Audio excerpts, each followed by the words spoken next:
Welcome to Wickless Night. There is something different about a night with no light at all, no candle burning, no lamp in the corner, just darkness, silence, and the feeling that something may be closer than it should be. Tonight's stories come from people who lived through moments they still cannot explain. A sound in an empty room, a stranger at the door, a shadow that moved when no one else was there. Before we step into the dark, leave a comment and tell me where you are listening from tonight. And if you enjoy slow, unsettling, true horror stories, subscribe to Wickless Night. Get comfortable. The lights are already gone.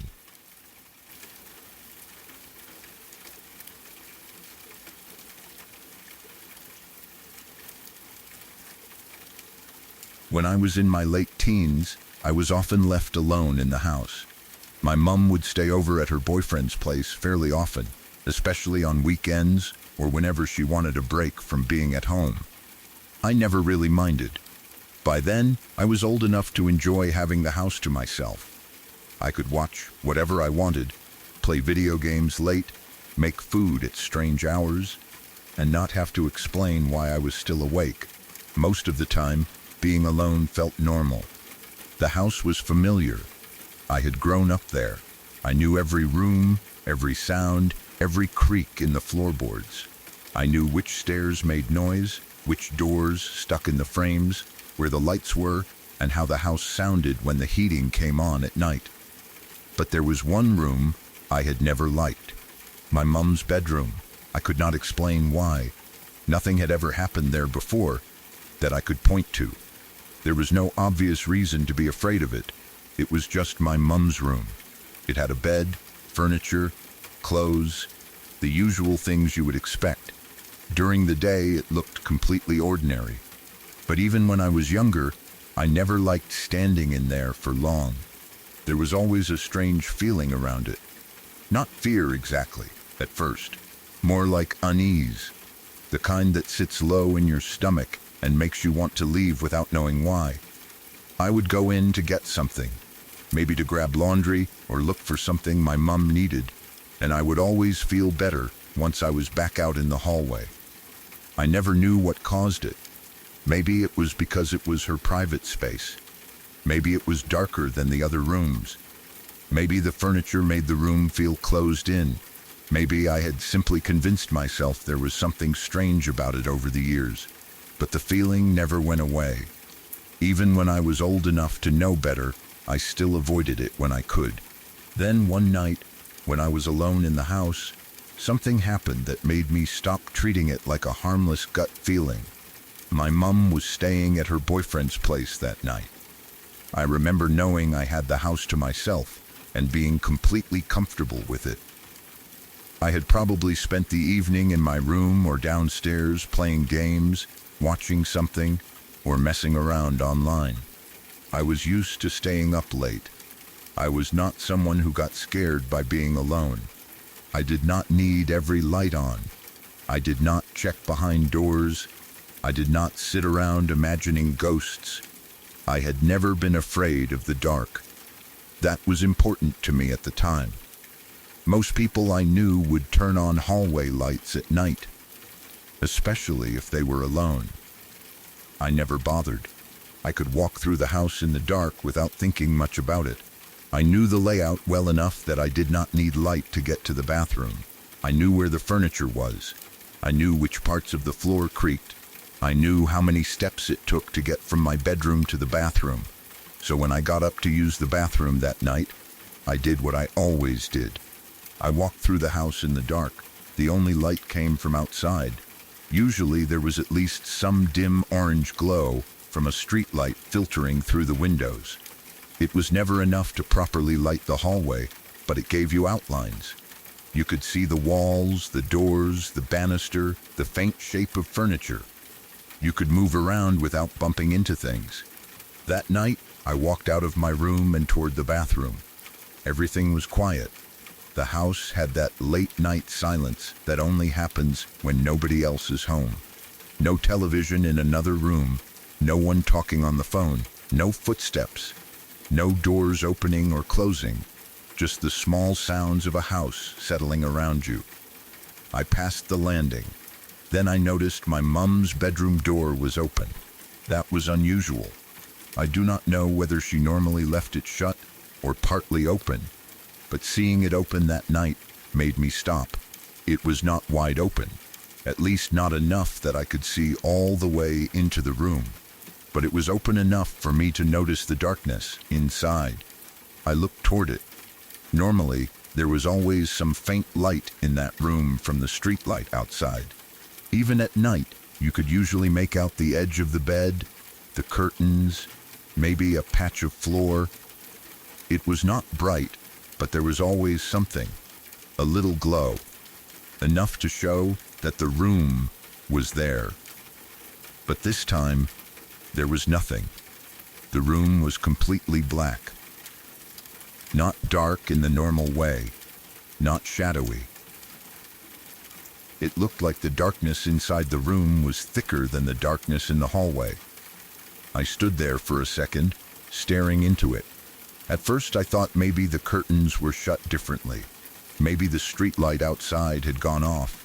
Maybe a car was parked somewhere, blocking the light. Maybe I was simply tired and my eyes had not adjusted. That would have made sense. But the longer I looked into the room, the more wrong it felt. The darkness did not seem empty. It felt full. That is the only way I can describe it. It was as if something was inside that darkness, not physically visible, but present enough that my body reacted before my mind understood why. Then I felt it. A wave of anger. Not my own anger. Not the ordinary nervous feeling you get when you are alone in a quiet house and start imagining things. It felt like pure hate, like the room itself had suddenly become aware of me looking at it. The feeling rushed out from the darkness and straight toward me. I cannot explain it any better than that. I did not see a face. I did not see a person. I did not see hands reaching out. But something in that room felt furious. It felt violent. It felt like whatever was inside had noticed me standing in the hallway. The fear hit me so hard that I did not stop to think. I slammed the bedroom door shut as hard as I could. I grabbed the handle with one hand and held onto it. At the same time, I reached with my other hand toward the landing light switch and turned it on. The light came on immediately. The hallway filled with brightness. For a moment I was standing there with one hand gripping the bedroom door handle and the other still near the switch, trying to breathe. My heart was racing. I expected the door to move. I expected something to push back. I expected the handle to turn under my hand. I expected to hear a bang from the other side. I expected anything. But nothing happened. The door stayed shut. The handle stayed still. The house went completely quiet again. I stood there for minutes, not seconds. Minutes. I did not let go of the handle because I was convinced something might happen the moment I did. I kept staring at the door, waiting for some sign that I had not imagined it. I listened for footsteps inside the room. I listened for a voice. I listened for a scrape or a knock. Nothing, just the hum of the landing light. Just my own breathing. Just the ordinary quiet of the house. Eventually, I let go, but I did not open the door. There was no chance of that.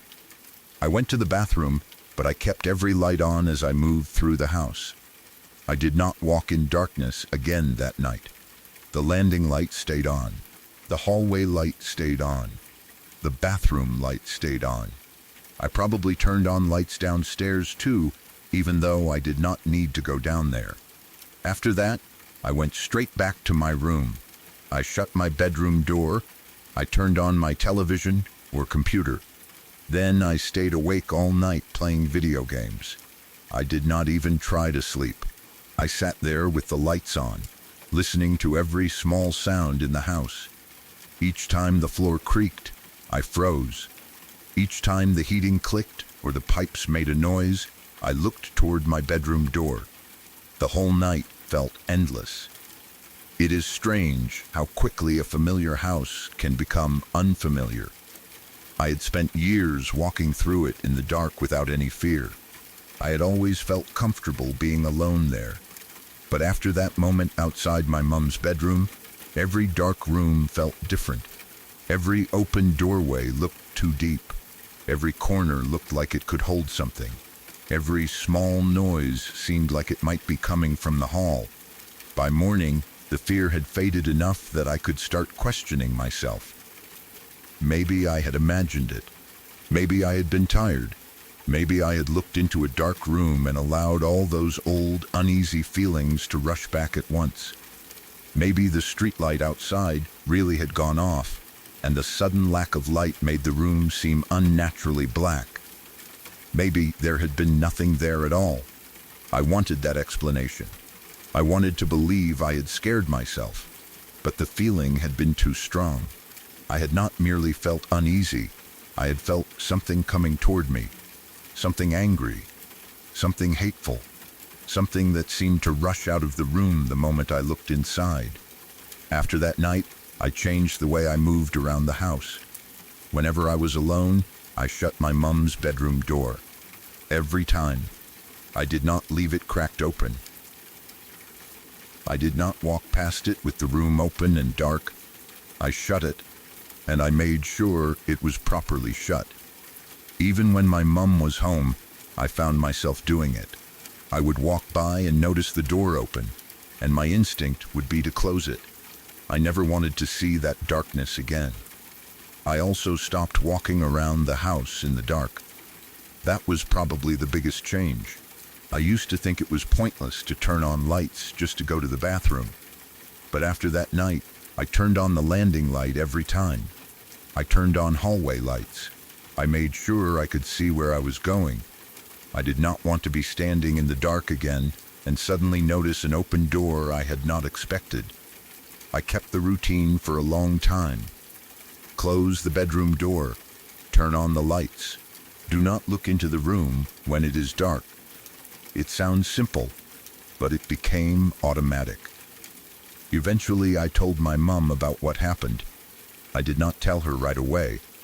I think I was worried she would laugh at me or tell me I was being silly. I was older by then. I was not a little kid who could say there was a monster in a room and expect adults to comfort him, but the feeling would not leave me alone. So one day, I mentioned it. I told her that I had always felt strange around her bedroom. I told her that one night while she was away, the door had been open and the room had been completely black. I told her that I felt something angry coming from inside, and that it scared me badly enough that I slammed the door shut and stayed awake all night. I expected her to say there was a normal reason. I expected her to tell me I had been tired, or that the streetlight outside had gone out, or that I had let scary thoughts get to me.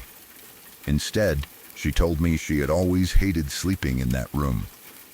That was not what I expected. She did not give some huge, dramatic explanation. She did not say she had seen a ghost. She did not tell me something terrible had happened there. But she admitted that she had never liked the room either. She had always felt uncomfortable sleeping there. That made my stomach drop. Because I had never told her how long I had felt uneasy about it. I had never told her that, even as a kid, I did not like going into her bedroom. I had never told her that the room always seemed wrong in a way I could not explain, and she had felt something similar. Maybe there was a normal explanation. Maybe the room was colder than the rest of the house. Maybe the streetlight outside cast shadows in a strange way. Maybe it was badly arranged, poorly lit, or had some feature that made it feel closed in. Maybe the lack of natural light changed the mood of the room. Maybe the house itself carried sound strangely, and the room always seemed too quiet. Maybe both of us had the same reaction for completely ordinary reasons. That is possible. But hearing that she hated sleeping there made it much harder to dismiss what happened to me as nothing. I still do not know what was in that room that night. Maybe nothing was there. Maybe I looked into darkness and felt fear because I already associated that room with unease. Maybe my own mind created the sensation of anger because I was alone and tired. Maybe the darkness did not rush toward me at all. Maybe I simply panicked and my brain built a story around the feeling afterward. I have thought about that a lot, but I also remember how quickly I reacted. I did not stand there and let my imagination grow. I did not spend minutes convincing myself something was wrong. The second I looked into that room, I felt something I had never felt anywhere else in the house. Pure anger, pure hatred. A sense that whatever was hidden in the darkness did not want me there. And even now, I still do not like open bedroom doors in dark hallways. I still turn on the lights before moving around a house at night. And whenever I remember that night, I picture the same thing. A quiet landing. My mom's bedroom door open. A room that should have had some dim streetlight showing through. And instead, nothing but blackness staring back at me.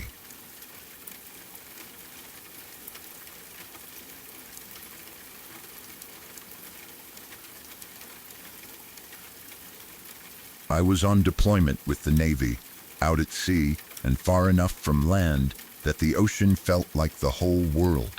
When you are on a ship for long enough, the outside stops feeling like a normal place.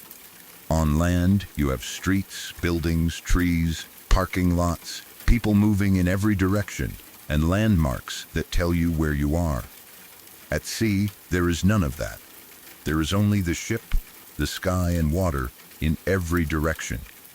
During the day, the ocean can look almost peaceful. The sun reflects off the waves, the horizon is perfectly flat, and for a while it can feel like you are standing inside a giant empty world. But at night, or when the weather turns rough, it feels different. The ship becomes this moving piece of metal surrounded by darkness and deep water.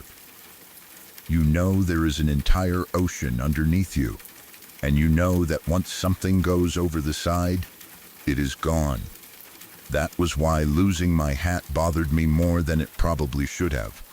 It was not some priceless family heirloom. It was just a hat. I could always get another one. On a deployment, people lose things all the time. Gloves disappear, shirts get mixed up in laundry, gear goes missing. Someone borrows something and forgets to return it. You learn not to get too attached to small things because life on a ship can be cramped, chaotic, and full of people. But it was my hat, and it had my name written inside. One day, I was outside on the ship with a buddy, smoking a cigarette. There was nothing unusual about it. We were just taking a break, standing out in the open air, talking about whatever people talk about when they have been around each other for too long. Probably complaining about work, talking about home, making jokes, or just standing there quietly, because sometimes that was enough. The wind was moving hard that day. It is one of the things people do not fully understand until they spend time on a ship at sea. Wind on land can be annoying, but out on open water it feels different. There is nothing around to block it. No buildings, no trees, no hills.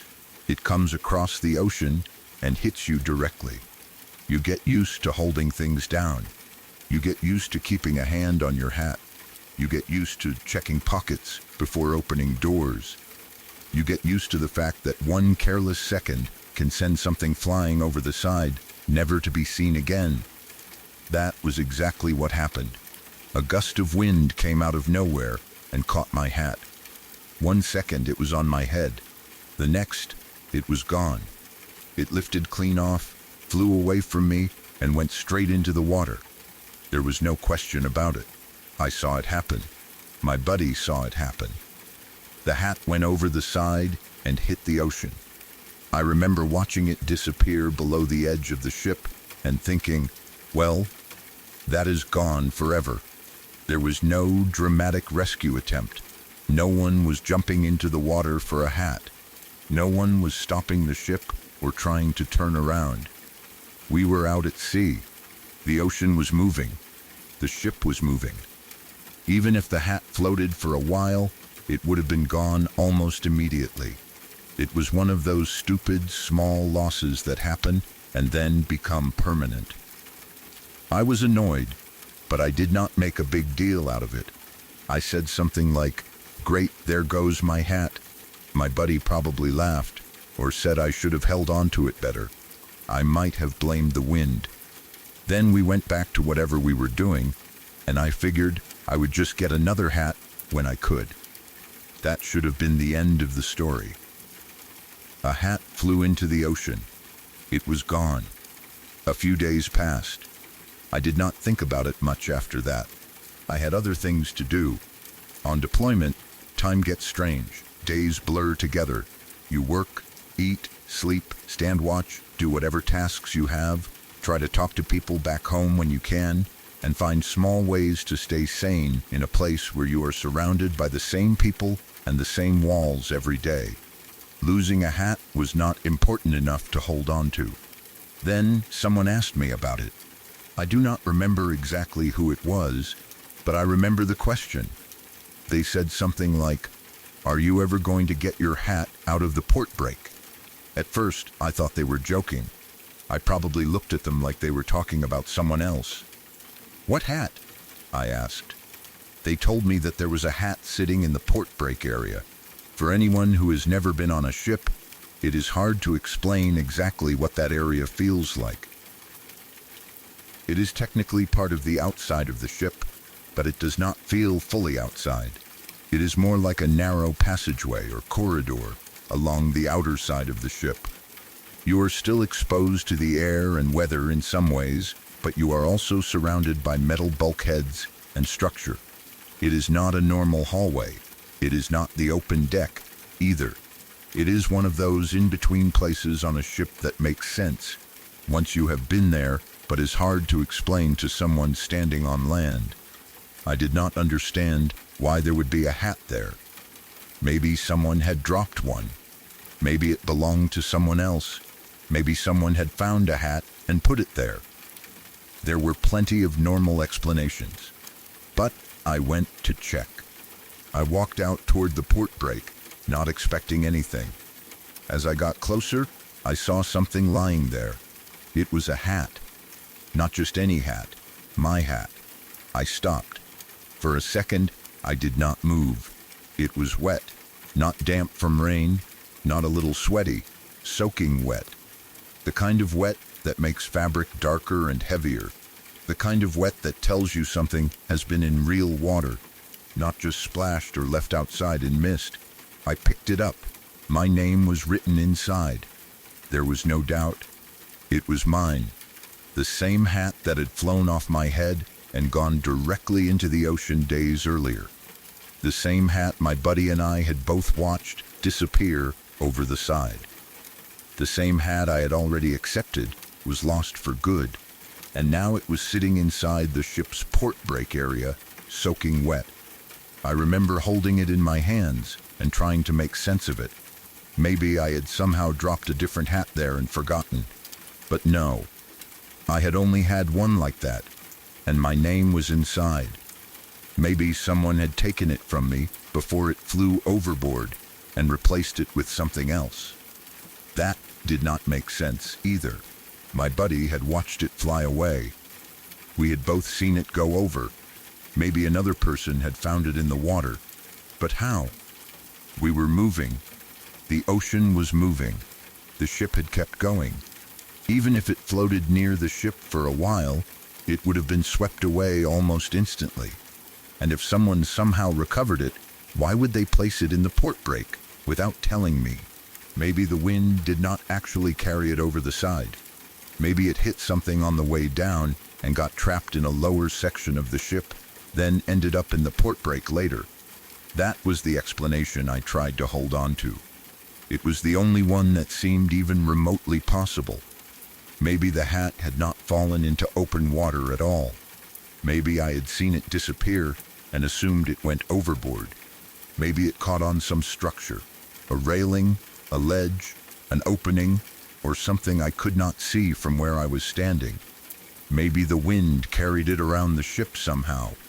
Maybe it got pulled into that strange, in-between space and sat there unnoticed until someone spotted it.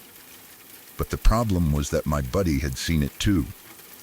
He was right there when it happened. He watched the hat fly off my head. He watched it go toward the water. And when people did not believe me later, he backed me up. He said, yes, it really went over the side. That was what made the whole thing so unsettling. If I had been alone, I could have told myself I was remembering it wrong. Memory is unreliable. People misjudge things. You can think you saw an object fall somewhere when it actually caught on something closer. But he had seen it. He had no reason to make the story up. He had watched the same thing happen from the same place. There was no mystery in the moment itself. The wind caught the hat and it went into the ocean. We both saw it. Then, days later, there it was. I did not tell many people at first. I knew how it would sound. People on a ship hear strange stories all the time. You are stuck together in a metal structure surrounded by ocean, running on too little sleep, dealing with weather, machinery, noise, stress, and boredom. Stories grow fast in that kind of environment. Someone hears a sound in a passageway and decides it is haunted. Someone sees a shadow near a hatch and turns it into a ghost story. Someone loses something and blames it on another division. I did not want to sound like I was trying to tell some impossible sea story, but I also could not ignore it. I had the hat. It was wet. My name was inside. I had not gone looking for it. Someone else had told me it was there, and my buddy could confirm the original loss.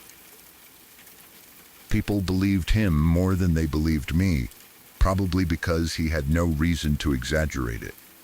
He was not the one who lost the hat. He was just the witness. Even then, most people probably assumed there had to be some explanation. And maybe there was. Maybe the wind had done something strange. Maybe the ship's structure had caught the hat in a way neither of us noticed. Maybe it had traveled through some area where water collected, then ended up in the port break. Maybe the ocean itself had thrown it back against the ship somehow. Maybe the ship moved in a way that created currents or air pressure I did not understand. Ships are complicated. The ocean is complicated. There are parts of a ship that can catch, channel, trap, and move objects in ways that are not obvious from one spot on deck. I know that. But every logical explanation still felt weak when I remembered the moment it happened. I saw the hat leave my head. I saw it fly over the side. I saw it hit the water. Then I saw it again days later inside the ship. There was something about the wetness that made it worse. If it had been dry, maybe I could have believed someone picked up a similar hat and placed it there. Maybe I could have thought it was a joke. Maybe someone had taken it and hidden it from me. But it was soaked. It looked like it had been in the ocean. That was the part that would not leave me alone. For a while after that, I held on to the hat like it mattered more than it should have. I did not want to lose it again. It had become more than a hat. It was proof of something I could not explain, even if nobody else found the story convincing. I kept it because I knew what had happened. I knew where it had gone. I knew where it had turned up. Every time I looked at the name written inside, I remembered standing outside with my buddy, watching the wind take it. I remembered the ocean swallowing it. I remembered accepting that it was gone. Then I remembered picking it up in the port break, wet and heavy in my hands. I tried to keep that hat forever. Not because I thought it was cursed, not because I thought it had magical significance, but because it was one of the strangest things that had ever happened to me. And I wanted to keep something physical from it. I wanted to be able to hold it and remind myself that I had not imagined the story. Eventually, someone stole it. That almost felt like the final insult. After surviving the ocean somehow, after turning up where it should not have been, after becoming this weird little object I could not fully explain, it disappeared the most ordinary way possible. Someone took it. No mystery, no dramatic ending, just gone. That bothered me too, even though I knew it was only a hat. I never found out who took it. Maybe someone liked it. Maybe it got mixed in with someone else's stuff. Maybe someone borrowed it and forgot where it came from. Maybe it was stolen, because that is what happens when a lot of people live close together with similar gear and not enough personal space. But I always thought it was strange that the hat survived the one thing it should not have survived, only to vanish later in the most normal way imaginable. Even now, I still think about it sometimes. I do not think it proves anything supernatural. I do not think the ocean gave the hat back to me. I do not think there was some ghost on the ship moving things around. There may be a perfectly practical answer involving wind, water, ship design, and a place the hat got caught before it truly went out to sea. But I have never found an explanation that fully satisfied me, because I remember the moment too clearly. The wind hit, the hat flew off. My buddy and I watched it go directly into the water. Then days later, someone asked why I had left my hat in the port break. And there it was, soaking wet. My name written inside, a hat that should have been floating somewhere far behind the ship, or sinking into the ocean, or already lost forever. Instead, it came back to me, at least for a while.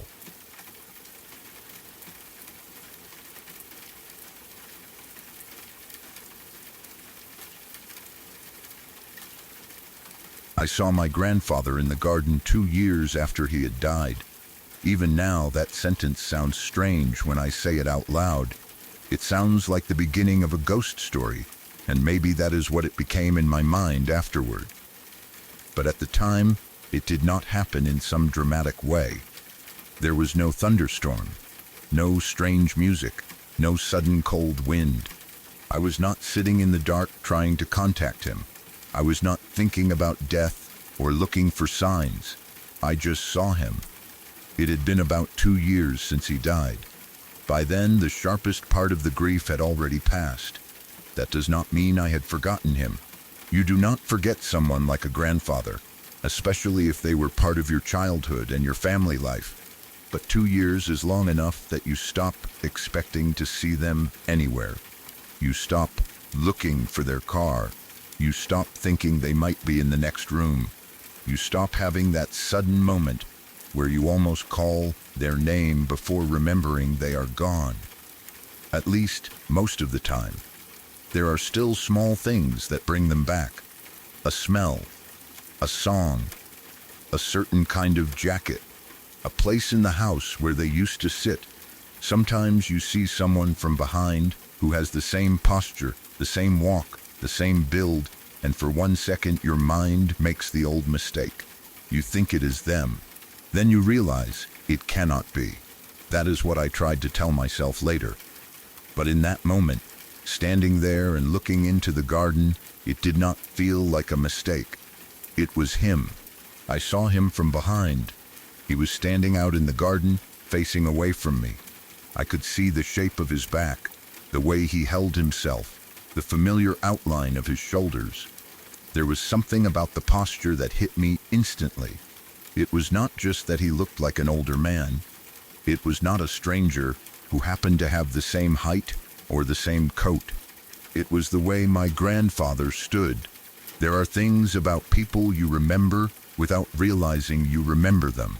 The way they lean slightly to one side, the way they keep their hands, the way their head tilts when they are looking down at something, the way they walk slowly across a garden because they have walked across that same ground 100 times before. I knew that posture. I knew it before my mind even had time to argue with itself. For a moment, I just watched him. I do not remember calling out right away. Maybe I was too confused. Maybe my body went still before my brain understood why. The garden was normal. The grass, the fence, the plants, the trees, whatever was there at the time, all of it looked ordinary. Only he did not belong there, because he had been dead for 2 years. I remember thinking that I must be mistaken. That had to be it. Maybe someone was in the garden. Maybe it was a neighbor. Maybe it was a man walking past the back of the property. Maybe the light was strange. Maybe the angle made a bush or a coat or a shadow look like him. But the longer I looked, the more the shape seemed familiar. I did not see his face. That matters. I only saw him from behind. Maybe that is why I never got a clear answer. If he had turned around, maybe I would have seen a stranger. Maybe I would have seen nothing. Maybe I would have understood immediately that my mind had filled in details that were never really there. But he did not turn. Or maybe I did not wait long enough for him to. I cannot remember exactly how the moment ended. I only remember that 1 second I was looking at him, and the next, he was no longer there. The garden was empty again. I stood there for a while afterward, trying to make sense of it. I did not tell everyone right away. I did not want anyone to think I was crazy. I did not want to turn a strange moment into a huge family conversation. And even though the sighting shook me, I still believed there was probably an ordinary explanation. Maybe grief had made my mind see what it wanted to see. Maybe 2 years had passed, but some part of me still had not accepted that he was truly gone. Maybe the garden, the light, and the familiar shape of someone's body had come together in exactly the wrong way. That sounded reasonable. It sounded better than saying I had seen my dead grandfather standing in the garden. But after that, things started happening that made it harder to dismiss everything so easily. Not long after the garden sighting, I woke up in the middle of the night to the sound of someone crying. At first, I thought I was dreaming. It was dark in my bedroom, and I had been asleep deeply enough that waking up felt confusing. I remember opening my eyes and not moving right away. The room was almost completely black, except for whatever faint light came through the window. The crying was quiet, not loud sobbing, not someone shouting. It sounded more like someone trying not to be heard. A muffled, broken kind of crying. The kind where someone has both hands over their face and is trying to hold everything in. I lay still, listening. At first, I thought it might be coming from somewhere else in the house. Maybe someone was awake. Maybe a television was on in another room. Maybe I had heard a sound outside, and my mind turned it into crying. But it was too close. It sounded like it was in my bedroom. That was when I looked toward the wall. There was a figure sitting on the floor. It was leaning against the wall with its knees slightly bent, its body folded inward. Its hands were over its face. It looked like a man, or at least a person with a larger frame, but I could not clearly see the face because both hands were covering it. And it was crying. For a few seconds, I could not understand what I was looking at. My brain tried to make it something normal. A pile of clothes, a shadow from furniture, something hanging near the wall.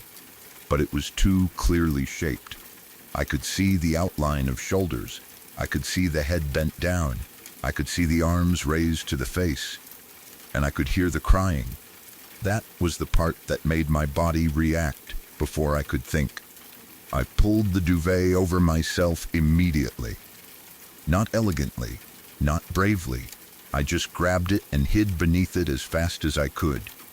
When you are scared in the dark, especially when you are young, the duvet becomes the strongest form of protection in the world. It does not matter that logically it cannot stop anything. It does not matter that you are still in the same room with whatever frightened you. Under the duvet, you feel hidden. Under the duvet, the thing cannot see you. Under the duvet, you can pretend that if you stay quiet enough, it will go away. So that was what I did. I pulled the blanket over my head and curled up underneath it. I left only a tiny hole near my face so I could breathe. I remember holding the blanket close and trying not to make a sound. My heart was racing. Every time I heard the crying, I squeezed the duvet tighter. I did not want to look again. I did not want to know whether the figure had moved. I did not want it to notice that I was awake. Part of me wanted to call for someone, but I was too scared to make noise. That is the strange thing about fear. You know you should do something sensible. You should turn on the light. You should run from the room. You should call for help. But the fear tells you that moving will make it worse. So I stayed under the blanket. I do not know how long. It felt like a long time. Maybe it was only a few minutes. Maybe I was so exhausted that I fell asleep quickly despite being terrified. I only know that at some point, still hidden under the duvet, with a little gap for air, I must have drifted back to sleep. When I woke up in the morning, everything was normal. The room was bright. The figure was gone. There was nothing leaning against the wall, no clothes piled in that shape, no chair in the wrong place, no explanation for what I had seen. I stared at the spot for a while. It looked completely ordinary in daylight. That almost made it worse. At night, it had looked like someone sitting there, crying into their hands. In the morning, it was only an empty piece of floor against a wall. I tried to make sense of it. Maybe I had woken up from a dream and my mind had not fully caught up with reality. Maybe I had been asleep but thought I was awake. Maybe the sound of crying had been something else, like wind, pipes, a television, or a noise from outside. But I could move. That was important to me. I was not frozen. I was not trapped in bed. I could pull the duvet over myself. I could shift my body. I could leave a gap for air. I could make the choice to hide. That was why I did not think it was sleep paralysis. I had heard of sleep paralysis before, and I knew people could see things during it. I knew they could sense figures in the room, hear sounds, or feel something nearby. But I did not feel pinned down. I was not unable to move. I did not feel like I was stuck between sleep and waking. I was awake enough to hide. Or at least, I believed I was. I also did a little reality check afterward. I had read somewhere that if you are dreaming, you can pinch your nose and try to breathe through it. In a dream, sometimes you can still breathe even with your nose pinched, because your body is not actually doing the same thing inside the dream. So I tried it. I pinched my nose and tried to breathe. I could not. That made me feel like I had really been awake. It was not a lucid dream, at least not in the way I understood lucid dreaming. I was not controlling anything. I was not aware that I was asleep. I was not in some strange dream world. I was in my own room, hiding under my duvet from someone crying in the corner, and I had no explanation for it. Then, a few days later, something happened at school. It was an ordinary class. Nothing unusual had happened before it. I was sitting at my desk, listening to the teacher, probably half focused on the lesson and half thinking about something else. The classroom was the usual kind of room. Desks, chairs, bags, papers, people whispering when they thought the teacher was not paying attention. There were boys sitting behind me. I knew who was behind me because they were classmates. I had probably sat in the same place enough times to recognize their voices, their habits, the sound of them moving in their chairs. Then I heard a woman's voice behind me. It was not loud. It sounded like someone calling to get my attention. I turned around. There were only boys behind me. I looked at them, confused, but nobody seemed to be speaking. They were either looking down at their work, staring toward the front, or giving me the same confused look I probably had on my face. I turned back around. Then I heard it again. A female voice. Behind me. I turned around again.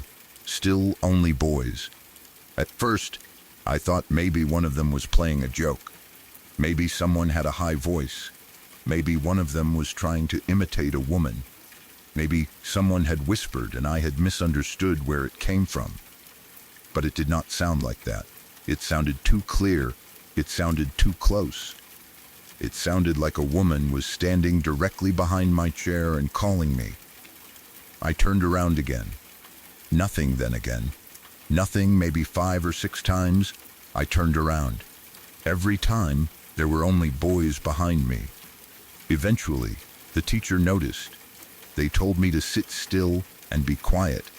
I remember feeling embarrassed because, from the teacher's point of view, I probably looked distracted or like I was trying to cause trouble. I was turning around repeatedly for no reason. I might have looked like I was trying to talk to people behind me. But I was not. I was trying to figure out who was calling me. After the teacher told me to stop, I faced forward and tried to focus. Then I heard the laugh. It came from behind me. It was a woman's laugh, not a normal friendly laugh. It had that high, strange quality that made it feel wrong in the room. The closest way I can describe it is the laugh of Samantha from the old Call of Duty Zombies mode. When you hit the teddy bear in the mystery box. It was sharp, childlike, but not innocent. A laugh that sounds playful until you hear it in the wrong place. The kind of laugh that makes you feel like someone is enjoying your confusion. I turned around one last time. There were only boys behind me. No woman, no girl, no teacher standing nearby, no speaker, no phone playing audio, nothing that could explain it. Just the same boys, sitting in their places. I remember looking at them closely, trying to see whether one of them was smiling or pretending. But nothing seemed obvious. Nobody admitted to playing a joke. Nobody said they had heard it too. Nobody looked like they knew what I was talking about. I turned back around and stayed still after that, but I could not concentrate. My mind kept replaying the last few days. First, seeing my grandfather in the garden, then waking up to a crying figure in my bedroom, then hearing a woman's voice call me repeatedly in class, followed by a laugh from directly behind me. At that point, I started wondering whether something was wrong with me. Not in a dramatic way at first. I did not think I was being haunted. I did not think I had opened a doorway or attracted something supernatural. I just thought maybe grief had affected me more than I realized. Maybe seeing my grandfather in the garden had been the beginning of a strange mental spiral. Maybe the memory of him had stirred something up that I had pushed away for 2 years. Maybe I was stressed, tired, sad, or dealing with emotions that I had never properly processed. The timing was strange. Why 2 years later? Why not right after he died? Why not during the funeral, when everyone was openly sad and talking about him all the time? Why would I suddenly start seeing him after so much time had passed? That is what I still do not understand. People talk about grief as if it follows a simple path. You lose someone, you are devastated, then gradually you feel better. But maybe it does not always work that way. Maybe the mind stores things quietly and brings them back when you least expect it. Maybe some memory, anniversary, smell, place, or mood can reopen something years later without you realizing why. Maybe I had been carrying the grief for 2 years and only then started noticing it. That would explain some of it. It could explain why I saw my grandfather in the garden. A shape, a posture, and a familiar place might have made my mind briefly turn a stranger or shadow into him. It could explain why I heard crying. Maybe I woke from a dream and my brain created the figure because I was already unsettled. It could explain why I heard the voice in class. Maybe I misheard someone, turned around, became anxious, and then started listening too hard for it to happen again. Maybe the laughter was another sound that my mind interpreted the wrong way because I was already frightened. All of that is possible. Honestly, It is probably the most reasonable explanation, but it does not fully explain how real everything felt. The figure in the bedroom looked like someone sitting on the floor with both hands over their face. The crying sounded close enough that I hid under my duvet. The woman's voice in class sounded so clear that I turned around over and over, even after the teacher got annoyed. And the laugh sounded like it was right behind me. Not somewhere in the room, not in the hallway, not from a phone, right behind me. I still do not know what happened. I do not know whether it was grief, stress, exhaustion, imagination, or some strange combination of everything. I do not know whether seeing my grandfather in the garden was a real sighting, a mistake, or a memory taking shape in front of me. I do not know whether the crying figure was a dream I misunderstood as reality. I do not know why I heard a woman's voice when there were only boys behind me. Maybe there is nothing supernatural in any of it. Maybe there never was. But those few days stayed with me because they felt connected, even though I could not explain how. A grandfather who had been dead for 2 years, standing with his back turned in the garden. A person crying against my bedroom wall in the middle of the night. A woman's voice calling from behind me in class, laughing when I turned around. I still think about it sometimes. And every time I do, I remember the same thing most clearly. Not the figure, not the voice, not even the laugh. I remember sitting under that duvet, holding it around my face with a tiny hole to breathe through, convinced that if I stayed hidden long enough, whatever was crying in my room would leave me alone.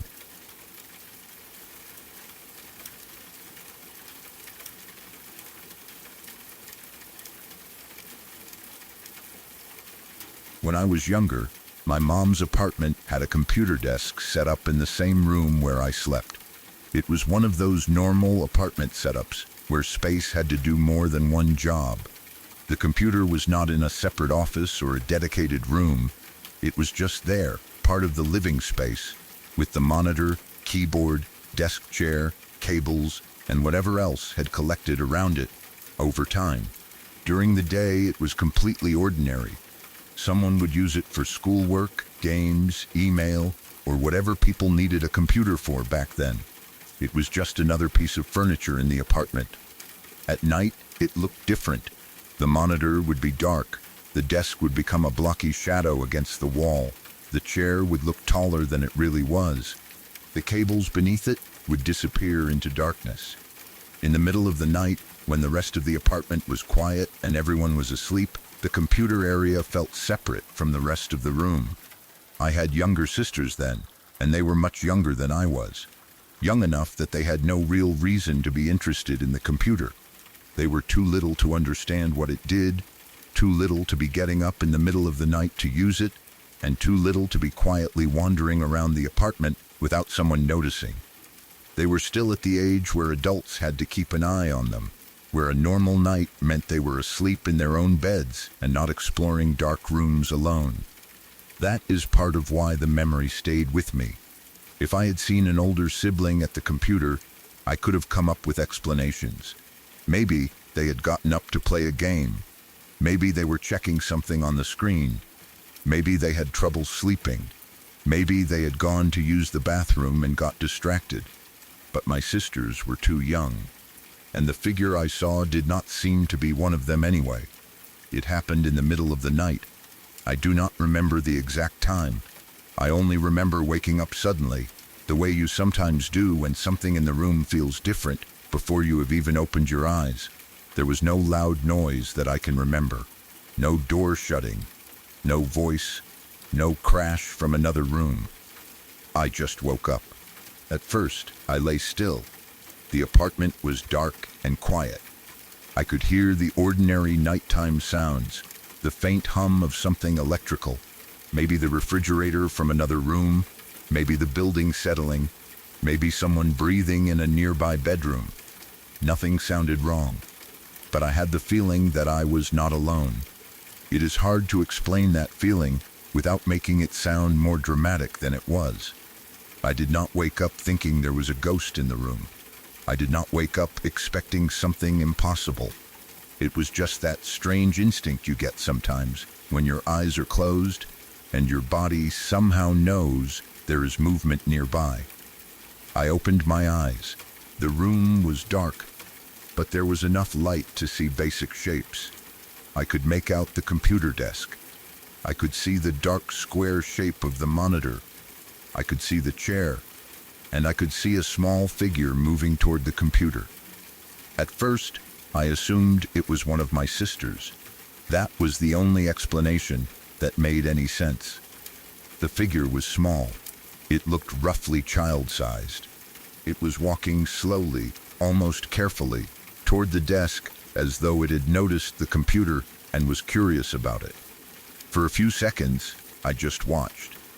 The figure did not seem to know I was awake. It stood near the desk, looking up at the computer. It did not touch the keyboard right away. It just stared at it. Or at least, that was what it looked like from where I was lying. Its posture was strange, in a way that made me uneasy. It was not acting like a child who had snuck out of bed to play with something.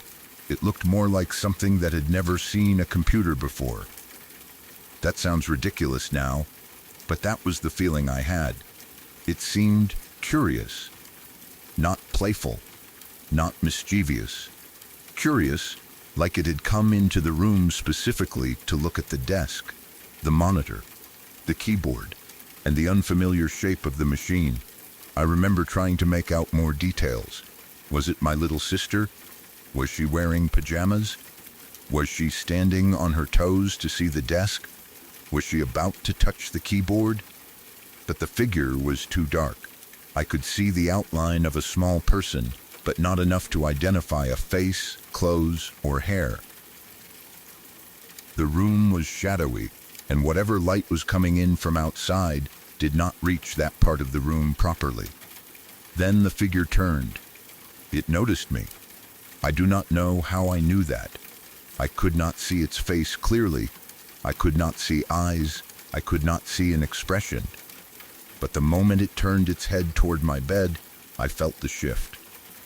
It had been looking at the computer. Now it was looking at me.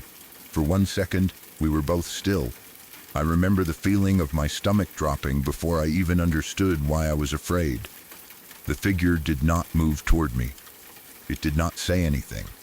It did not make a sound. It simply stood there, facing me. Then, it ran. It took off fast. It moved away from the computer desk and disappeared out of my view. I do not remember whether it ran into the hallway, behind furniture, or toward another room. I only remember the sudden movement and the feeling that something small had fled because it had been caught watching me. That was when I tried to get out of bed. I wanted to chase after it. I wanted to check on my sisters. I wanted to turn on the light. I wanted to call for my mom. But I could not move. My body would not respond. At first I thought I was simply frozen with fear. I had seen something I could not explain, and my brain had gone blank. But then I tried to move my arms. I tried to sit up. I tried to shift my legs under the blanket. Nothing happened. I could feel my body lying there. I could feel the bed beneath me. I could feel my heart pounding. I could feel the panic rising in my chest. But I could not move. I tried to scream. Nothing came out. I opened my mouth. I pushed as hard as I could. I thought I was yelling, but there was no sound. Not even a weak call. Not even my mom's name. It was like my voice had been shut off completely. That was when I realized something was very wrong. The room was still dark. The computer desk was still there. The figure was gone.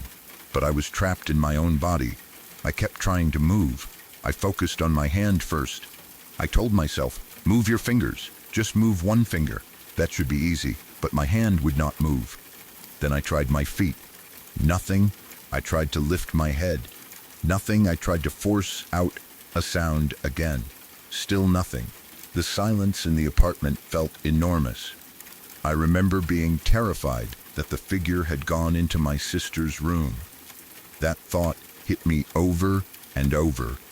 It had been near the computer, but what if it had not been interested in the computer at all? What if it had been wandering through the apartment? What if it had been looking for someone? What if it had gone to where my sisters were sleeping? I wanted to get up more than anything. I wanted to run to their room. I wanted to check that they were okay. I wanted to wake my mom, but all I could do was lie there and stare into the darkness. The worst part was not seeing the figure. The worst part was being unable to do anything after it disappeared. If I had been able to get out of bed, I could have turned on lights, checked the room, looked for my sisters, and figured out whether I had imagined it. I could have walked to the computer desk and proved that nothing was there. But I could not. I was completely awake in my mind, but my body refused to cooperate. At the time, I did not know much about sleep paralysis. I had heard the phrase before, maybe from television or someone talking about it, but I did not really understand what it was. I did not know that people can wake up mentally while their bodies are still partly in a sleep state. I did not know that people can see figures, hear noises, feel pressure, or experience strange hallucinations that seem completely real. All I knew was that something small had been standing by the computer. It had looked at me. It had run away. And then I could not move. I do not know how long the paralysis lasted. It felt like forever. It could have been 30 seconds. It could have been several minutes. When you are lying there trying to force your body to move, time becomes impossible to judge. Each second stretches out because you are focused on the same thing over and over. Move. Say something. Sit up. Get out of bed. Nothing. Eventually, I was able to move again. I do not remember the exact moment it happened. I think one of my fingers twitched first. Then I could move my hand. Then I could sit up. The second my body started responding, I moved as fast as I could. I got out of bed and turned on the light. The room was empty. The computer desk looked normal. The monitor was off. The chair was empty. There was no small person standing near the keyboard. There was no shadow running down the hall. There was no sign that anyone had touched the computer. I stood there, breathing hard, staring at the desk. I checked the hallway. Nothing. I looked toward my sister's room. Everything was quiet. I did not want to open the door because part of me was afraid of what I might find, but I also needed to know they were okay. I crept over and checked. They were asleep, both of them, exactly where they should have been. They were too young to have gotten up, walked into the room, looked at the computer, and run away without waking anyone. And even if one of them had somehow done that, they would not have moved like the figure did. They would not have seemed so strange and unfamiliar. They would not have looked like something curious about a computer rather than a child who wanted to play on it.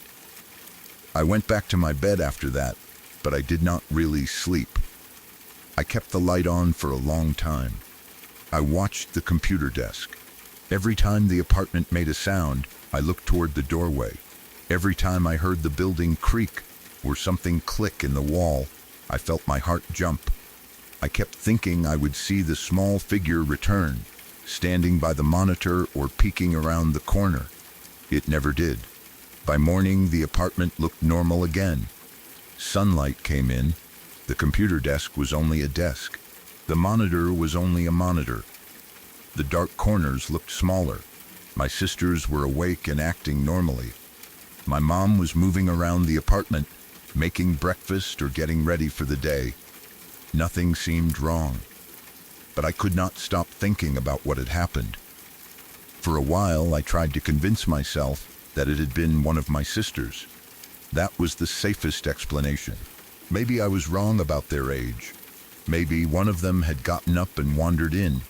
Maybe she had been curious about the computer. Maybe she ran away because she saw me watching. but it did not fit. They were much too young to be interested in the computer. They were too young to be awake at that hour without crying, calling for someone, or making enough noise to wake my mom. And the thing I saw had not moved like a sleepy little kid. It moved quietly, deliberately, and when it noticed me, it ran like it knew it should not be there. That was what stuck with me most. The reaction. It seemed to understand that I had seen it. After that night, I was nervous in the apartment at night. The computer desk became the place I watched first whenever the lights were off. During the day, I could sit near it without much problem. I could use the computer, walk past it, or see my sisters playing nearby. But at night, when the monitor was black and the desk became a large shadow against the wall, I thought about the little figure. I thought about it standing there. I thought about it looking up at the screen. I thought about it turning its head toward me. I thought about the way it ran. And I thought about waking up, unable to move. Years later, I learned more about sleep paralysis. I learned that it can happen when your brain wakes up before your body has fully come out of sleep. I learned that people often experience visual hallucinations during it.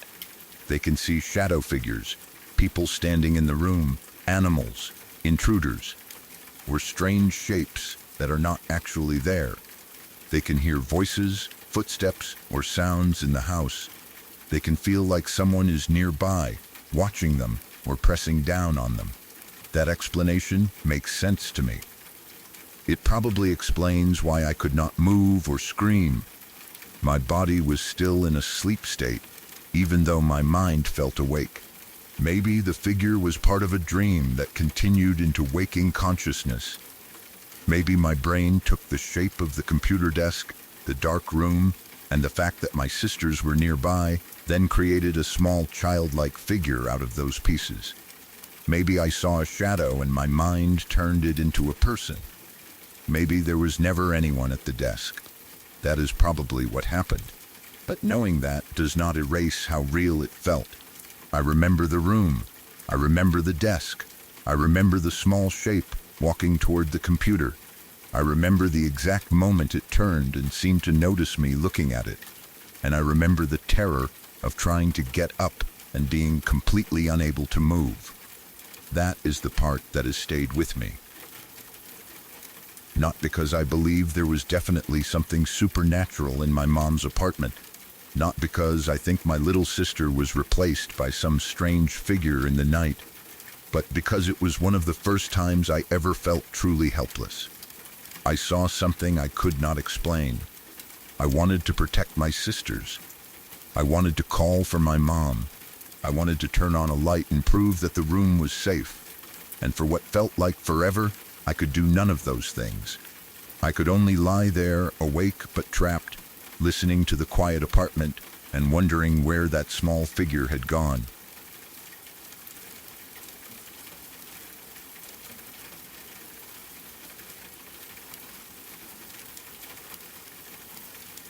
We will return to the next story in just a moment. If you have been enjoying the tapes so far, subscribing to Last Lantern Tapes is the best way to make sure you do not miss the next collection. New stories arrive for the late hours when the world is quiet and every shadow feels a little closer. You can also leave a like or share the story that unsettled you most tonight. Now, let's go back to the tape.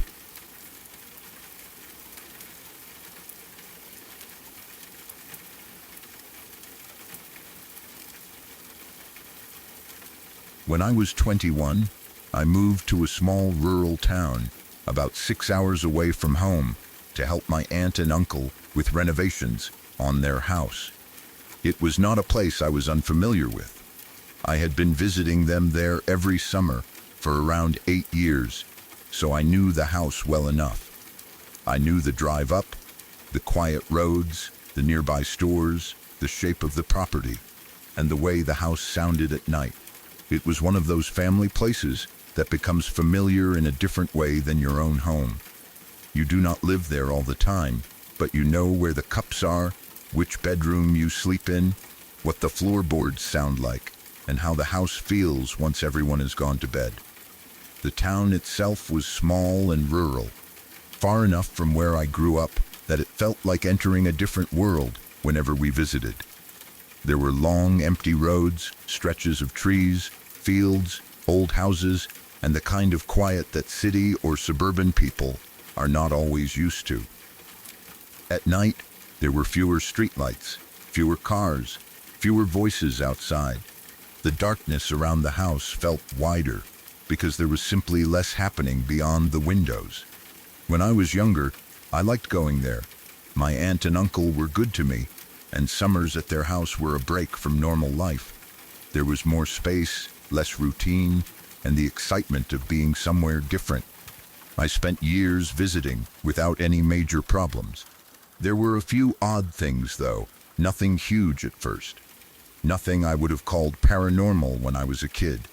More like the kind of small, annoying stuff that happens in an older house with old electronics. Sometimes a television would turn on or off by itself. Sometimes a radio station would change in the middle of a song. Once in a while, the volume would shift or the screen would flicker without anyone touching the remote. Things like that. My parents always blamed old technology. And honestly, that was probably fair. The house had older equipment, older wiring, old televisions, old radios, and all the quirks that come with a place that has been lived in for a long time. Remotes go bad, buttons stick, stations drift, power flickers. A television can turn itself on because of a timer setting nobody remembers. So when something strange happened during those summer visits, I did not think too deeply about it. I had no reason to. I was a kid. The house was old. Adults gave reasonable explanations. That was enough. Years later, when I moved there temporarily to help with renovations, I expected the same thing.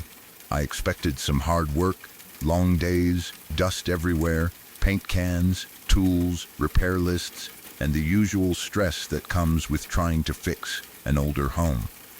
For the first month, everything was normal. I worked during the day. I helped repair things. I fixed whatever I had agreed to fix, moved materials around, cleaned up after projects, and tried to make myself useful. My aunt and uncle had their routines. We ate meals together, watched television, talked about what needed to be done next, and went to bed. Nothing felt wrong. At first, I was sleeping in one of the bedrooms I had used during summer visits. It was not a new room to me. I had spent enough nights there over the years that I knew its shape in the dark. I knew where the dresser was, where the window sat, where the door opened, how the closet looked, and where the bed was placed against the wall. It was familiar. That should have made it safe. But after about a month of living there, I started having the same nightmare. At first, I did not think much of it. Everyone has disturbing dreams sometimes, especially when they are stressed, tired, working long days, or sleeping somewhere that is not fully their own home. I was doing physical renovation work, sleeping irregularly, and adjusting to living with family again after being away from home. So when I woke up one night frightened, I assumed it was just a bad dream. The dream always began the same way. I would wake up in my bed, not in some strange dream world, not in an unfamiliar building, not in a haunted house with dark hallways or impossible doors. I would wake up in that exact bedroom. I could see the room around me. I could feel the sheets. I could hear the quiet of the house. The window would be in the same place. The door would be closed or slightly visible in the dark. The furniture would be exactly where it belonged. Everything felt completely real. Then I would turn over, and she would be there, lying beside me, or close enough that her face was immediately in front of mine. A woman, or something shaped like a woman.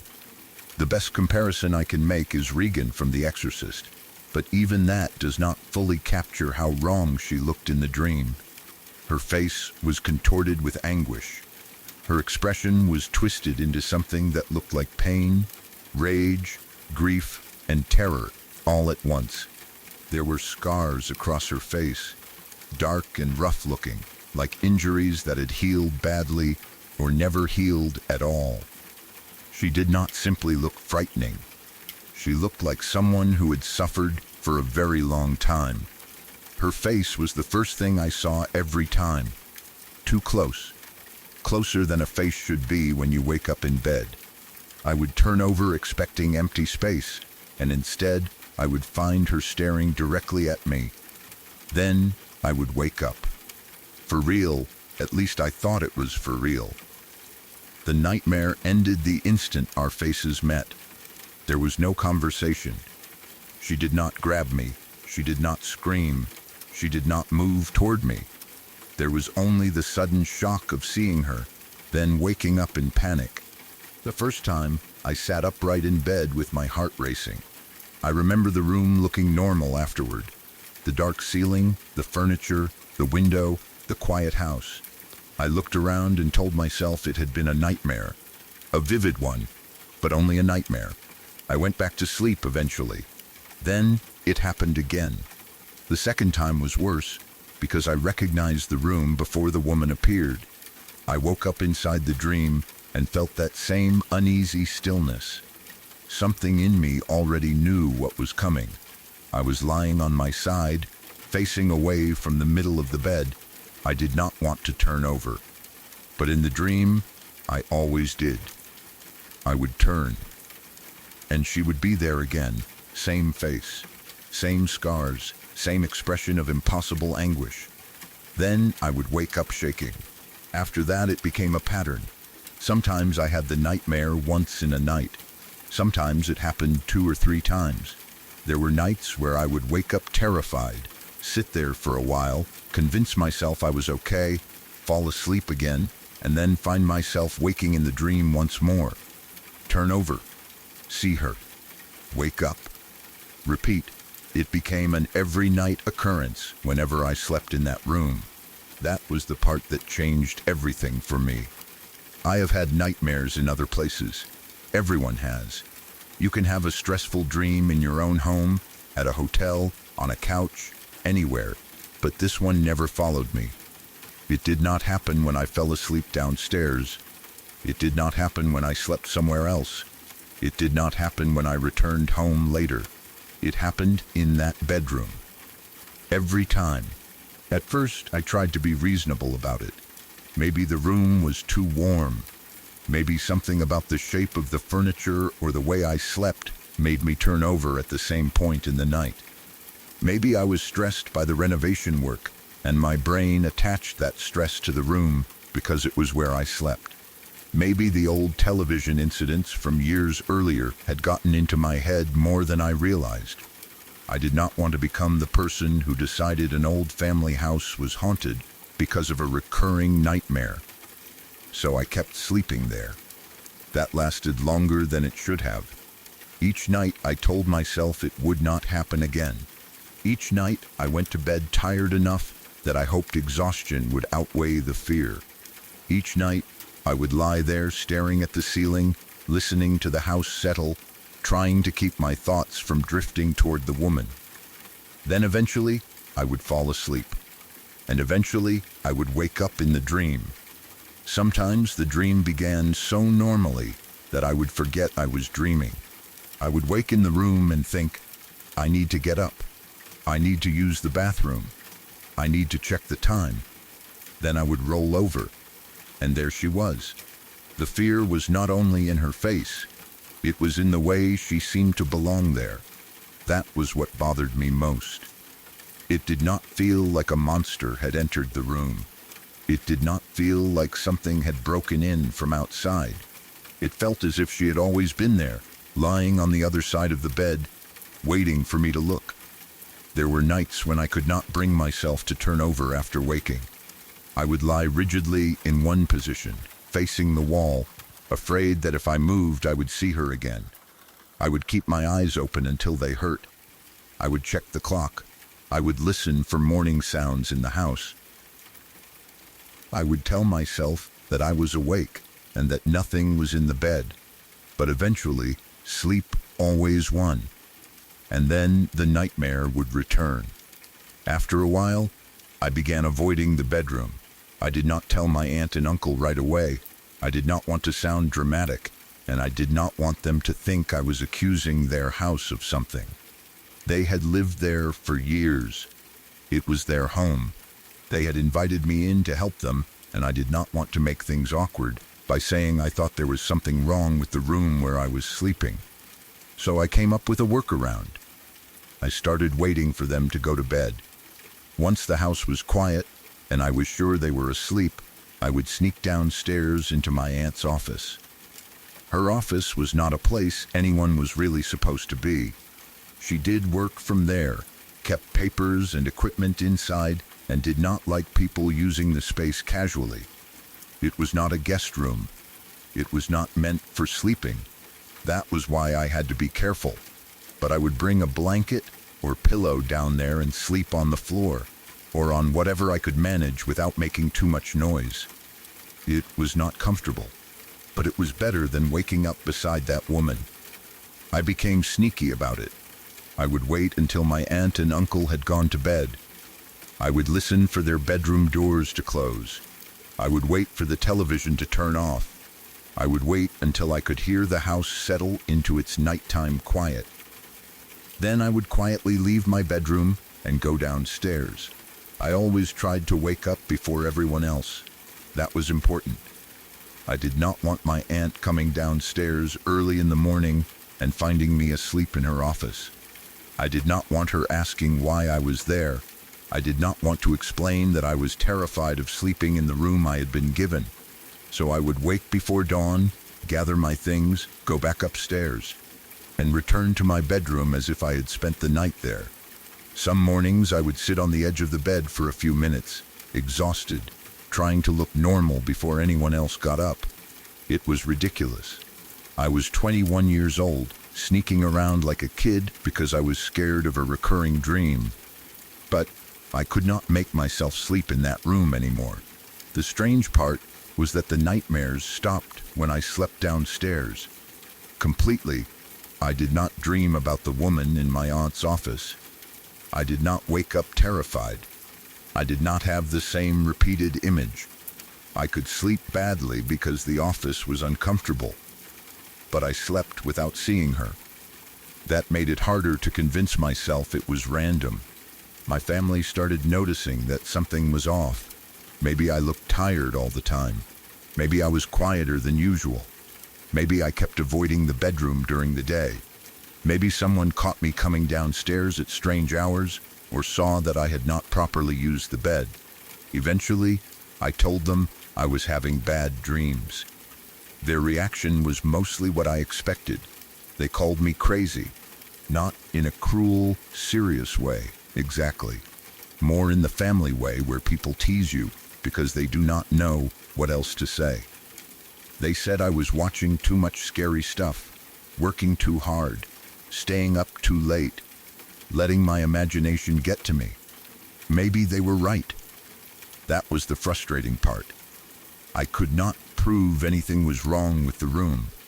I had no strange recordings, no scratches on the wall, no physical evidence. There was only my own fear and a dream that repeated every night in one specific place. But I insisted something was wrong. I did not know what. I did not say it was a ghost. I did not say there was a demon. I did not say the woman was real. I only knew that the room felt wrong to me, and that whenever I slept there, I woke up face to face with something I never wanted to see again. The renovation work went on for months. There were days where I was too tired to think about it, and that helped. If you spend all day hauling materials, fixing things, sanding, painting, lifting, measuring, and cleaning up, your body reaches a point where it just wants rest. But night always came, and when it did, I would look at that bedroom and feel the anxiety start. The bed itself became part of the fear. The sheets, the pillow, the side of the mattress where I always turned over in the dream. I began arranging the blankets in a way that made it harder to roll over. I slept facing the wall. I left lights on sometimes. I kept my phone close. I played quiet audio in the background on some nights because silence made the room feel too empty. None of it worked. The dream kept coming back. Eventually, after about 6 months, I finished the renovations I had gone there to do. The work was done. The house looked better. The repairs were completed. I packed my things and moved back home. The relief I felt leaving was stronger than I expected. I told myself I was happy to be returning to my own space, my own routines, and my own life. That was true, but I was also relieved because I would never have to sleep in that bedroom again. Once I was home, the dream stopped. It did not follow me. I did not wake up beside the woman in my own room. I did not see her in hotels, at friends' houses, or anywhere else. The nightmare belonged to that room and nowhere else. That should have been the end of it. Then, 2 months later, the house caught fire. Everyone survived. My aunt and uncle got out. All the pets got out too. Thank God for that. No one died, and that is the most important part. Houses can be rebuilt. Furniture can be replaced. Possessions can be lost and mourned, but people and animals being alive is what mattered. Still, when I heard the news, my mind went straight back to that bedroom. Straight back to the woman.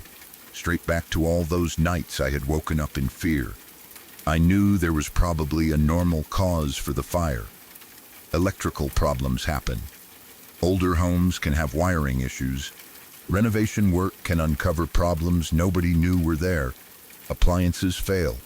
Accidents happen. There are countless ordinary reasons a house can catch fire. But emotionally, I could not help making the connection. It felt like whatever had been in that room had finally had enough. I know how that sounds. I know that is not a rational conclusion. The fire did not prove anything. The nightmares did not predict the fire. A house burning down is not evidence of an entity. But grief, fear, and memory do not work like a courtroom. They do not care about proof. They connect things that feel connected, especially when the timing is strange. I had spent 6 months convinced something was wrong with one bedroom. I had left. 2 months later, the house burned, and I had never had that dream anywhere else. Not once. I have thought about it many times since then. Maybe the dream was caused by stress. Maybe I was isolated in a rural town 6 hours from home, working hard, sleeping in a familiar but not familiar house, and feeling more lonely than I admitted. Maybe the renovation work, the old technology quirks, and the strange atmosphere of the place fed into my imagination. Maybe I had seen The Exorcist or something similar at some point, and my brain pulled that image out when I was stressed. Maybe I was simply having a recurring nightmare because I expected to have one. Those explanations make sense, but they do not explain why the dream happened only in that room. They do not explain why I could sleep in my aunt's office without it returning. They do not explain why the woman's face stayed exactly the same night after night. They do not explain why I could wake from the dream, go back to sleep, and find myself facing her again before morning. Maybe there is an explanation I will never know. Maybe the room had something environmental going on. Maybe there was mold, bad air, a strange noise, an electrical issue, or something that affected my sleep without affecting anyone else in the same way. Maybe I was sleeping in a position that caused repeated nightmares. Maybe the room was warmer, darker, or more isolated than the rest of the house. Maybe there was nothing supernatural about it at all. I am open to that, but I will never forget the dream. I will never forget waking up in that bed and turning over. I will never forget the face waiting there, the expression of anguish, the scars, the eyes, the feeling that she was not trying to scare me so much as she was already trapped in something terrible. That almost made it worse. If she had looked angry, maybe I could have thought of her as a monster. If she had looked violent, maybe I could have thought of her as something attacking me. But she looked miserable, possessed, broken, like whatever had happened to her had happened long before I ever entered that house. I never saw her outside that room. I never dreamed of her after moving home. I never had a nightmare like it before I moved there, and I have never had one like it since. Maybe it was only a dream. Maybe it was stress. Maybe it was my mind creating the same image every night because I had begun to fear sleep. But even now, the fact remains. For 6 months, I could not sleep in that bedroom without waking up beside her. Then I left, and 2 months later, the house burned.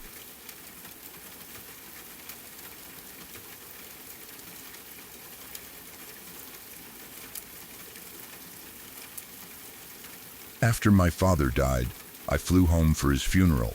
Even writing that feels strange, because death has a way of turning ordinary actions into things you remember forever. A flight is usually just a flight. You sit in an airport, wait in line, find your gate, show your boarding pass, squeeze into a seat, and spend a few hours trying not to think about how uncomfortable you are.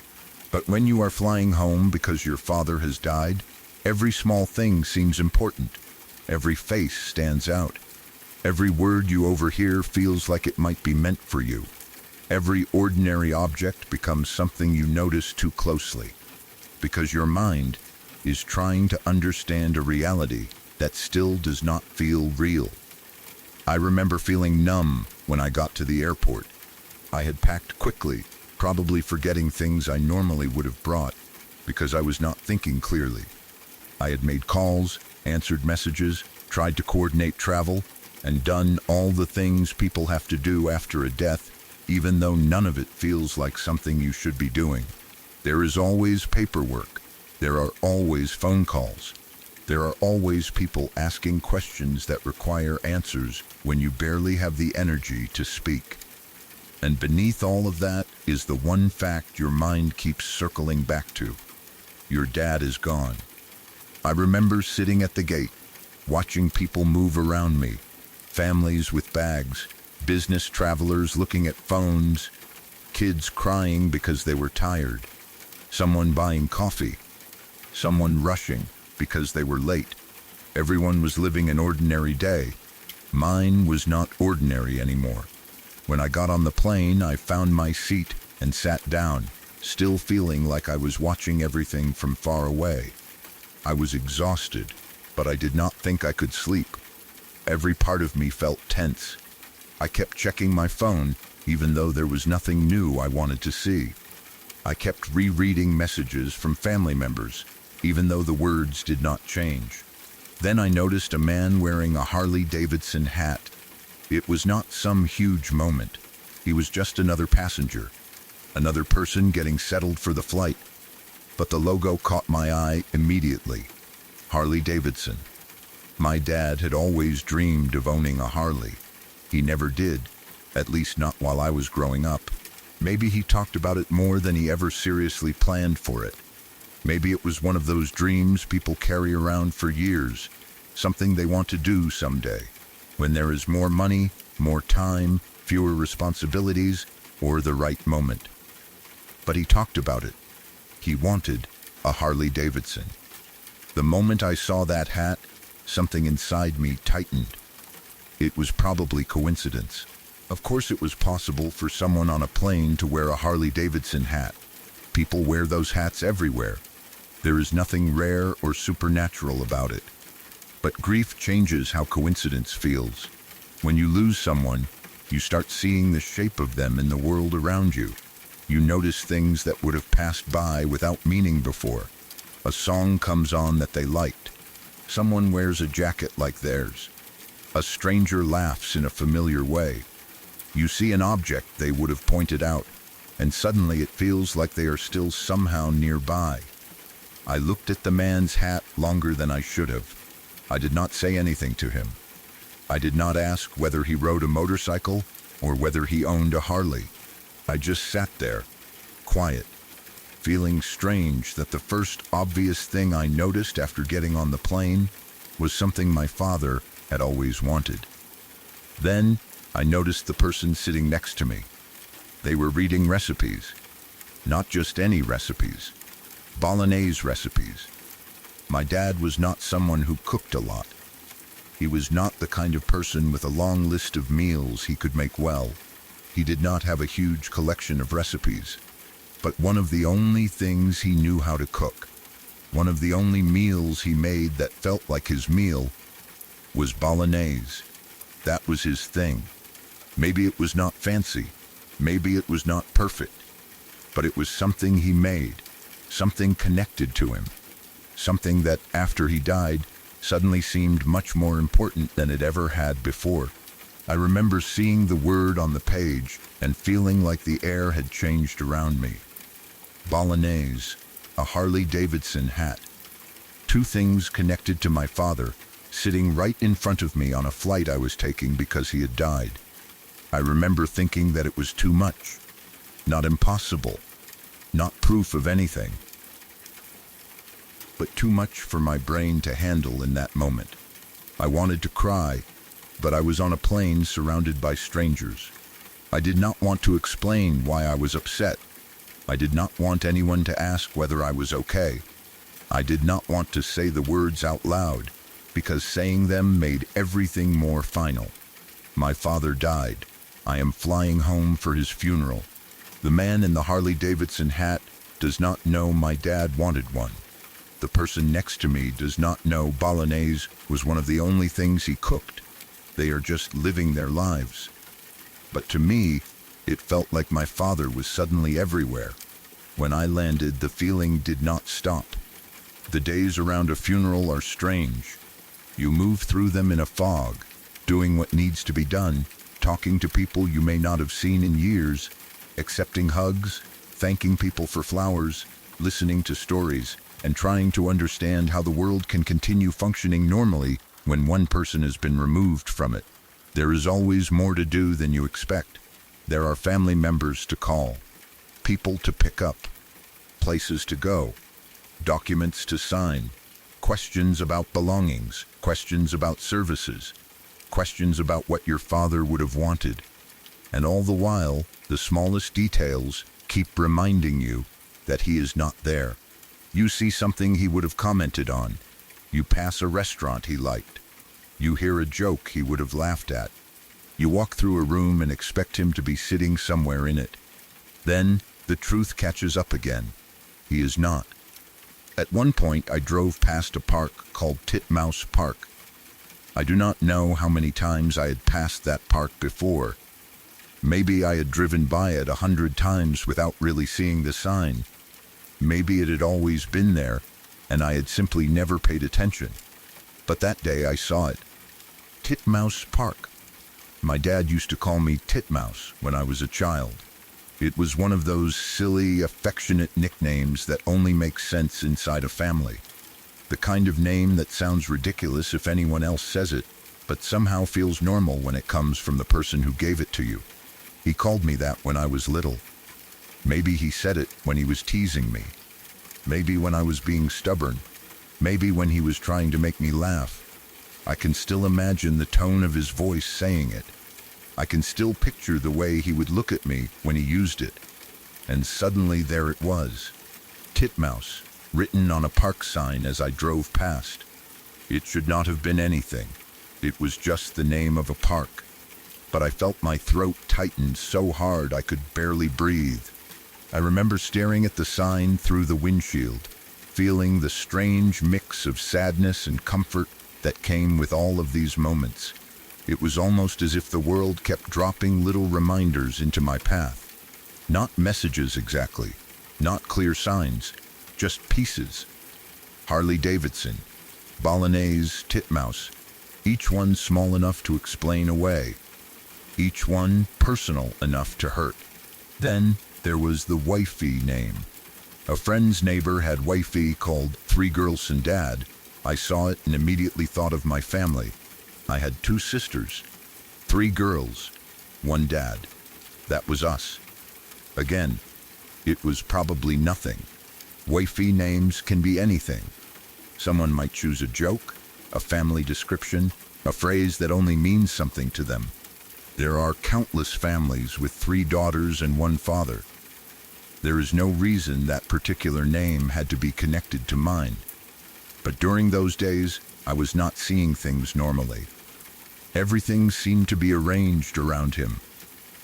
Everywhere I turned, something made me think of my father. Sometimes it felt comforting. Sometimes it felt cruel, because every reminder carried the same ending with it. He is gone.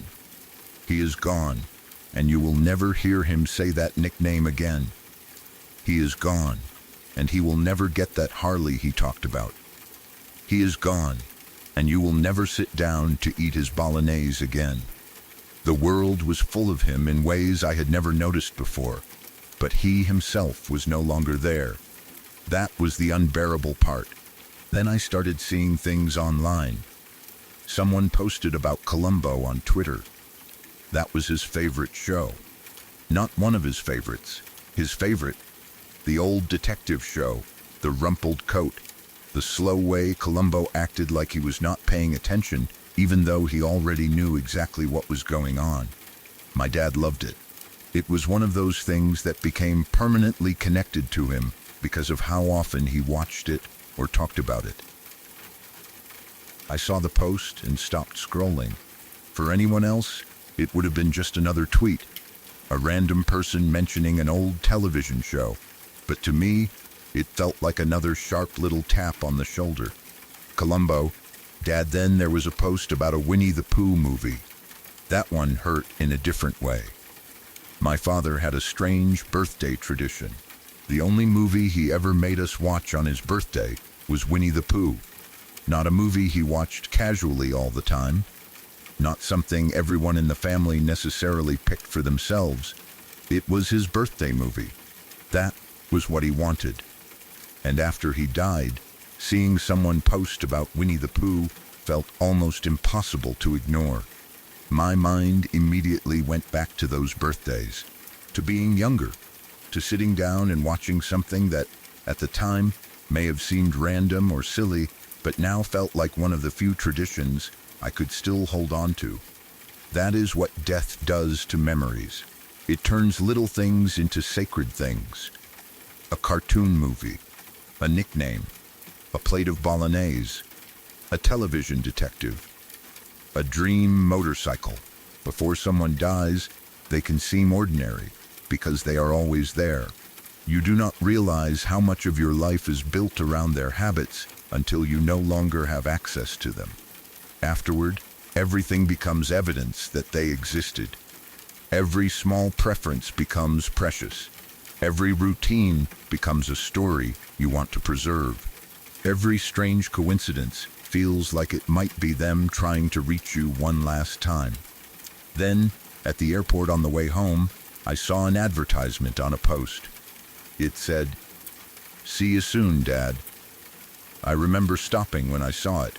I do not remember what the advertisement was actually for. It could have been anything. A company, a phone plan, travel, something meant to make people emotional. But I did not see the product. I only saw those words. "See you soon, Dad." For a moment, I could not move. The airport was busy.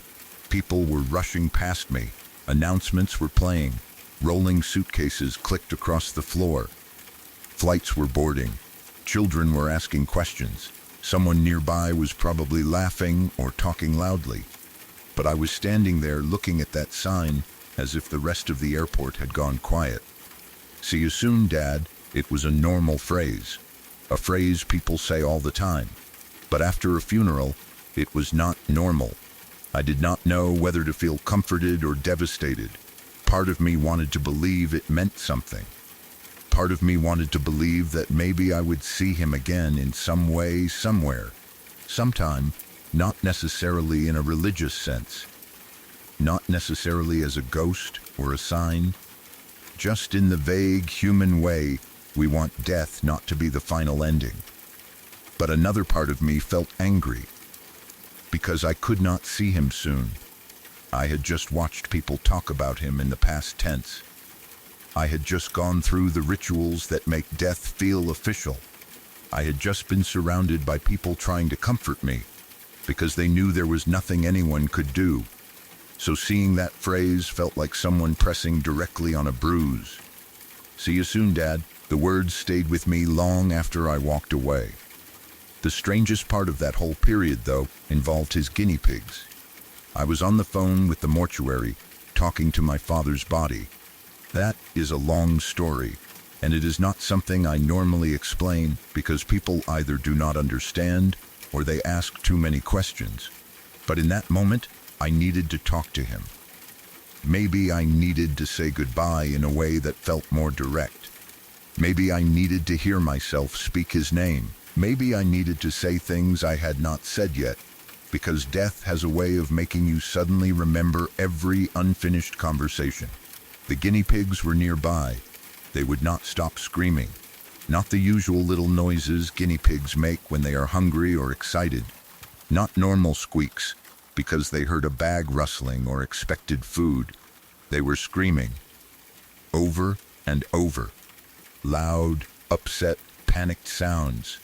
It sounded like they knew something was wrong, like they could sense he was there somehow, but did not understand why he was not talking back. That was the feeling I had. That they knew. I know animals respond to stress. I know they pick up on changes in routine, smells, tone of voice, unfamiliar activity, and the emotions of people around them. Guinea pigs are sensitive animals. They might have been reacting to the sounds around them, to my voice, to the tension in the house, to the fact that their normal routine had been broken. There are logical explanations. I know that. But at the time, it did not feel logical. It felt heartbreaking. I was talking to my father, trying to say goodbye through a phone connection to a place I never wanted him to be. And his guinea pigs were crying out like they understood that something was missing, like they were waiting for him, like they did not know why he had gone quiet. That image has stayed with me. The little animals making those awful sounds. Me trying to speak to my father. The mortuary on the other end of the line. Everything feeling too real and unreal at the same time. And all around it, those strange little reminders kept appearing. The Harley-Davidson hat, the Bolognese recipes, Titmouse Park, 3 girls, 1 dad, Columbo, Winnie the Pooh. "See you soon, Dad." I do not know what to make of any of it. Maybe it was grief. Maybe grief makes the brain search for the person you lost in everything around you. Maybe I was noticing patterns that had always been there, because I needed to feel close to him. Maybe the world was not sending me messages at all. Maybe I was simply collecting the things that reminded me of him, because I was afraid that, without them, he would begin to fade. That is probably true. But I also do not think it matters as much as people sometimes believe it does. Whether they were signs or coincidences, those moments gave me something during a time when I felt like I had lost everything connected to him. They reminded me that he had been real, that he had loved motorcycles, that he cooked bolognese, that he called me Titmouse, that he loved Columbo, that every year, on his birthday, he made us watch Winnie the Pooh, that he had 2 other daughters, that he was my dad. Maybe the signs were not supernatural. Maybe they came from my own mind, from memory, grief, and the way love keeps noticing someone after they are gone. But they still felt like him. And after he died, I needed that. I needed to believe that even if I could not hear him or see him anymore, the world still carried pieces of him. In a hat, in a recipe, in a park sign, in a Wi-Fi name, in an old TV detective, in a children's movie. in a line on an airport advertisement, and in the sound of his guinea pigs calling out, confused and upset, as though they were asking the same question I was. Where did he go?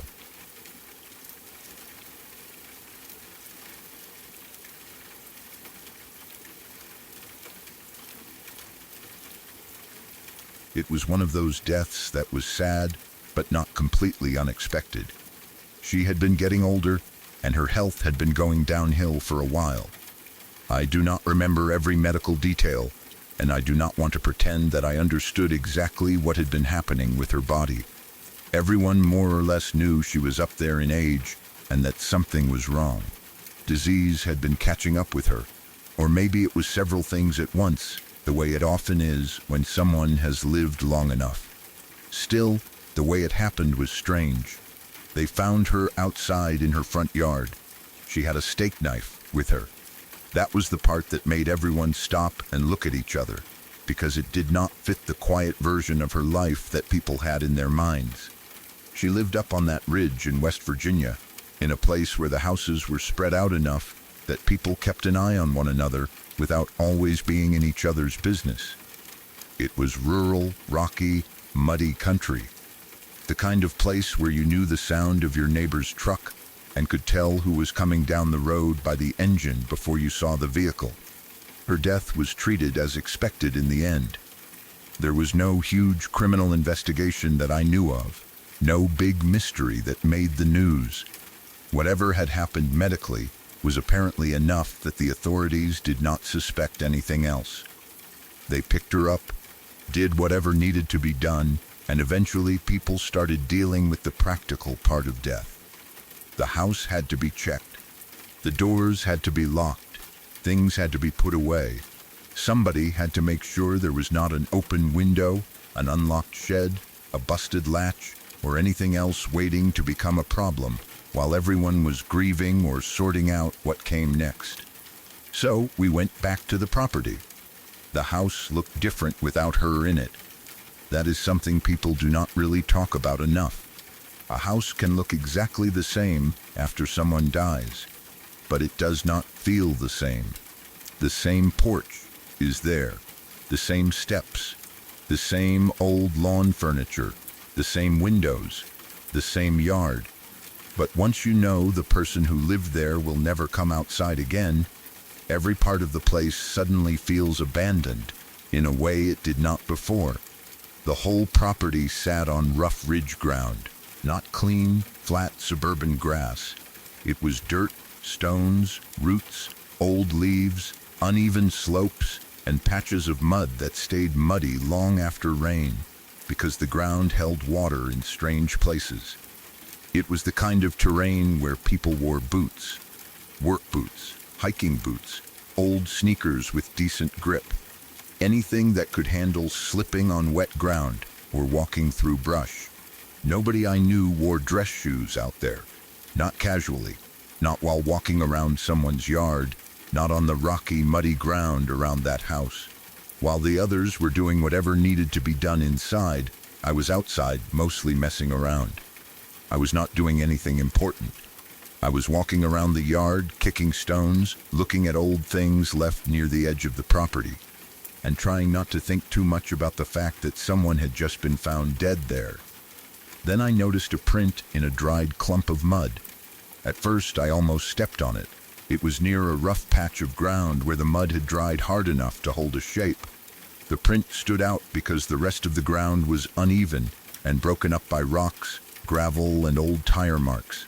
But this one impression looked clean. It was a shoe print, not a boot print, not the kind of flat, random mark you get from someone stepping in loose dirt. It looked like a dress shoe. The sole was narrow and smooth around the edges. The shape was more formal than practical, like the kind of shoe you would wear to an office, a funeral, church, or some formal event. It did not have the deep tread of a work boot. It did not look like something a person would choose for hiking around the side of a ridge in West Virginia. I stood over it for a while. At first, I tried to make sense of it. Maybe someone had come by after the death. Maybe a funeral director, officer, nurse, neighbor, or family member had worn something nicer than usual. Maybe somebody had stepped out of a car, walked through the yard, and left the mark without thinking about it. But the more I looked at the location, the less it made sense. It was not right beside the driveway. It was not on the porch. It was not near the front door where someone might have walked in formal shoes. It was farther out, in a rougher part of the yard, the kind of place you would avoid unless you had a reason to be there. And there was only that one clear print. No obvious matching print beside it. No trail leading cleanly through the mud. No set of footsteps that made it easy to say, oh, someone walked over here and then went back. Just one strange dress shoe impression in hardened mud. I remember crouching down and looking at it more closely than I probably should have. Something about it bothered me. Not because I immediately thought it meant anything supernatural, but because it felt out of place. That was the word for it. Out of place. A dress shoe on a mountain ridge. A clean, formal-looking print in a yard where everyone wore boots. A mark near a house where an elderly woman had just died outside with a steak knife. Individually, any of those things could have had a normal explanation. Together, they made the whole place feel wrong. I did not tell everyone immediately. I think part of me expected someone to laugh and say it was probably one of ours. Maybe it was. Maybe I had missed the obvious answer. But I kept thinking about it after we left. Then, maybe a week or so later, I was talking to the neighbor. He was one of those guys who seemed like he had been born 20 years too late for the era he belonged in. He was an old hippie type. Long hair, old clothes, always smelled faintly like smoke, and always had a story ready. He smoked weed, talked about the government, and could turn a conversation about weather into a speech about surveillance, corporate power, secret military projects, or how nobody paid attention to what was happening in rural places. He was not stupid. That is important to say. People like that get written off quickly because they sound eccentric, but he was not incapable of noticing things. He knew the land. He knew every strange road, every old fence line, every patch of woods around the ridge. He had lived there long enough to know when something did not belong, but he also had a reputation for believing almost anything was possible. Around that time, he was especially angry because an internet tower had been put up in his backyard, or close enough to it that he considered it his backyard. The tower had become one of his favorite topics. He was convinced it was not just for internet service. He talked about government monitoring, strange equipment, signals, cameras, and the way nobody ever asked the people who lived nearby before putting things up. Most people listened to him for a few minutes, nodded and changed the subject. I did too. At least, I usually did. That day, though, he was talking about the tower again when he suddenly said, "Come take a walk with me. I want to show you something." I should have said no. Not because I thought he was dangerous. He was not. But because I knew that when he said he wanted to show you something, it could lead to an hour of walking through brush while he explained why satellites were watching the ridgeline. Still, I was bored, curious, and already thinking about that shoe print. So I went. We walked off his property and started heading through the middle of nowhere. There were no real paths at first, just rough ground, trees, thick brush, and the kind of uneven slopes you learn to move across slowly if you do not want to twist an ankle. The land dropped away in places, and we made our way down the side of the ridge toward a holler. For people who do not know the word, a holler is basically a narrow valley, tucked between hills or ridges. In that part of West Virginia, they can feel cut off from everything. You walk down into one, and the roads, houses, and sounds from above seem to disappear. Trees close in around you. The ground becomes damp. The air feels cooler. Even in daylight, some of those places have a shadowy look, because the hills block so much light. We went down into one of those low areas. The neighbor walked ahead of me like he knew exactly where he was going. He kept pushing aside branches, stepping over roots, and muttering about how nobody ever came down there. He said the land had changed after a storm. That got my attention. "What storm?" I asked. He said there had been a thunderstorm a while back. One of those storms where the sky looked bad, thunder rolled around the hills, and lightning flashed far away. But it never actually rained. That in itself was not impossible. Dry thunderstorms happen. Storm clouds can pass through without much rain reaching the ground. But he described it like it had been wrong somehow. He said the thunder had been too close. He said the sky kept flashing.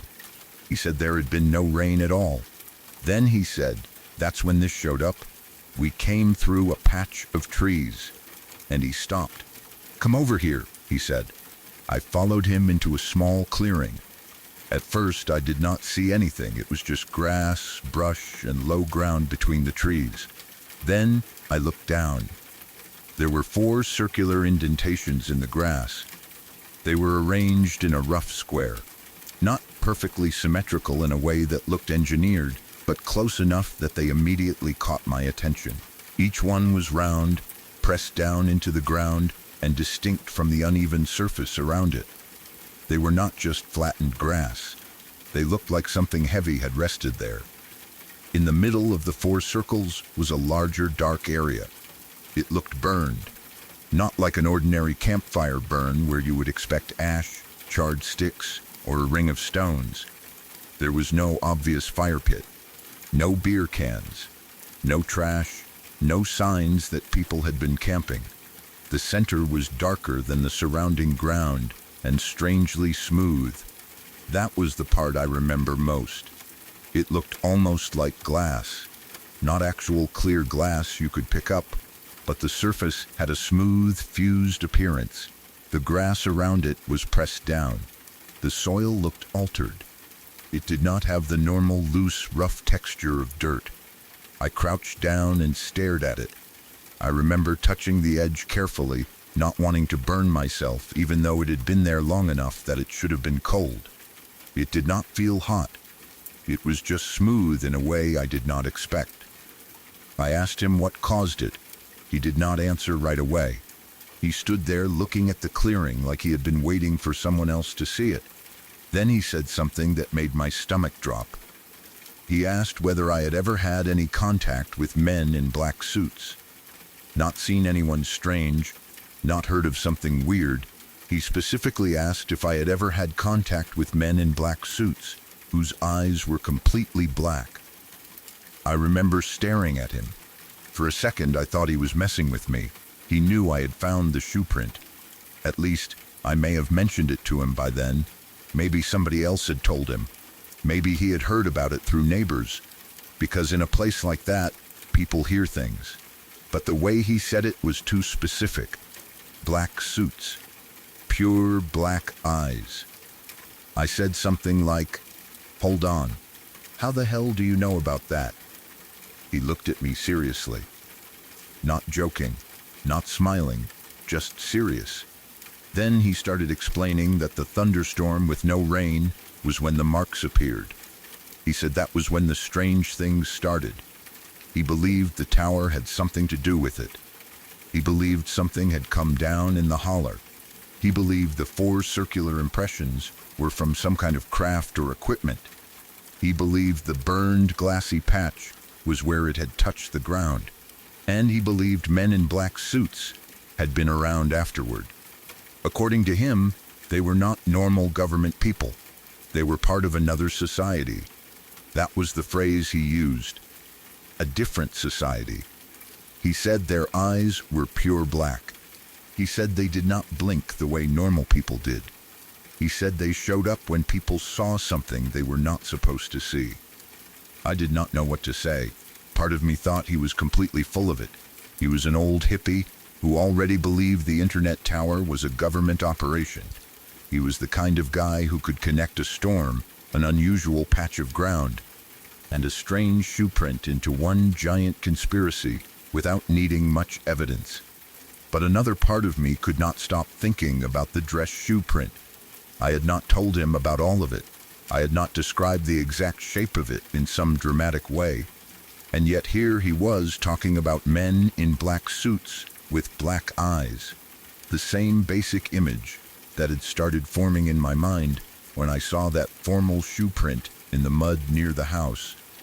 I remember standing in that holler, surrounded by trees, listening to him talk while the clearing sat in front of us.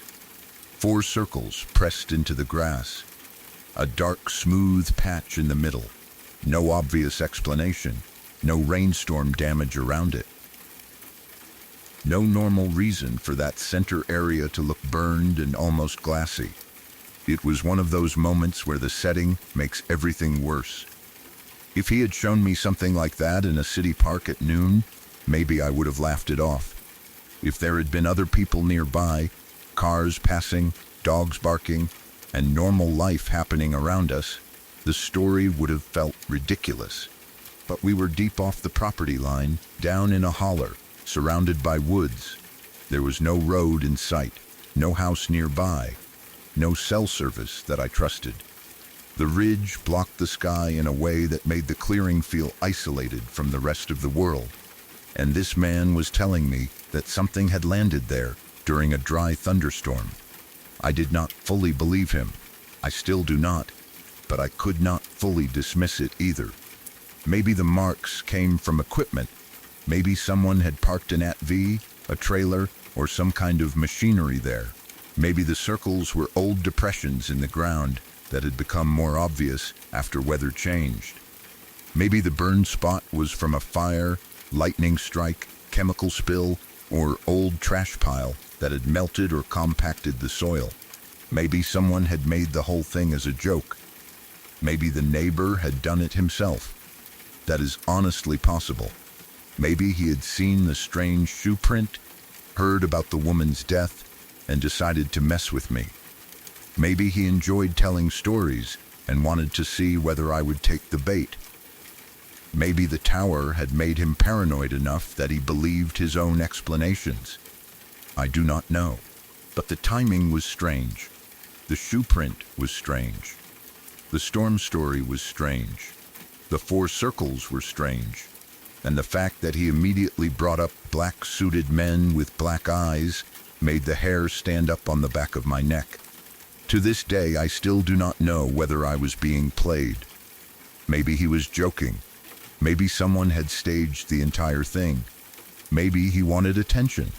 Maybe there was a completely normal explanation for every part of it, and the only reason it felt connected was because I had already been unsettled by the death and the shoe print. That is probably the safest answer. But I still remember standing there in that holler, looking down at 4 perfectly round indentations and the black smooth mark in the grass. I still remember the neighbor looking at me and asking whether I had ever met men in black suits. And I still remember how cold it felt when he said their eyes were completely black. It was probably nothing. Maybe, but it sure as hell was weird.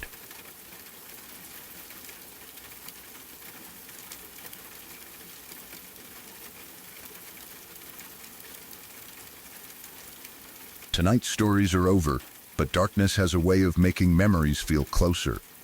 Some people never forgot what they saw. Others never learned what was behind the sound, the voice, or the shape waiting just outside the light.